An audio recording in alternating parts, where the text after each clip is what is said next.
ছোটবেলায় আমরা সবাই পেন্সিল দিয়ে লিখেছি, আর পেন্সিলের দাম তো খুবই কম। কত হতে পারে? 10 টাকা, 5 টাকা, 20 টাকা, খুব বেশি হলে 100 টাকা। কিন্তু সবথেকে দামি পেন্সিল যেটি, সেটির দাম কত শুনলে পরে একেবারে অবাক হয়ে যাবেন, বা সেটাতে কি বিশেষত্ব রয়েছে। সবথেকে দামি যে পেন্সিলটা, সেই পেন্সিলটার দাম হচ্ছে $4 লক্ষ। এবং যেটা জানা যায়, এটার যে বিশেষত্ব সেটা হচ্ছে এই পেন্সিলটি নাকি 240 বছরের পুরনো জলপাই কাঠ দিয়ে তৈরি করা হয়েছে। এছাড়াও যেটা জানা যায় যে 18 ক্যারেটের সাদা সোনার ফিটিং রয়েছে এই পেন্সিলটিতে। এছাড়াও এই পেন্সিলটি নাকি এমন অদ্ভুতভাবে তৈরি হওয়ার জন্য এবং এই দামি রত্ন থাকার জন্যই নাকি এই পেন্সিলটার দাম এতটা বেড়ে গেছে। আর এখানে এই পেন্সিলটা আর 5টা পেন্সিলের থেকে একেবারে আলাদা হয়ে গিয়েছে। তাই অনেক সময় অনেকের এই বিভিন্ন ধরনের দামি দামি পেন কালেকশন করার যাদের একটা হ্যাবিট থাকে, তারা কিন্তু অনেক সময় দামি দামি পেন্সিলও সংগ্রহে রাখতে পছন্দ করেন।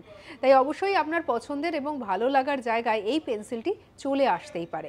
সঙ্গে রাখুন আজ তাক বাংলাকে, সাবস্ক্রাইব করতে ভুলবেন না।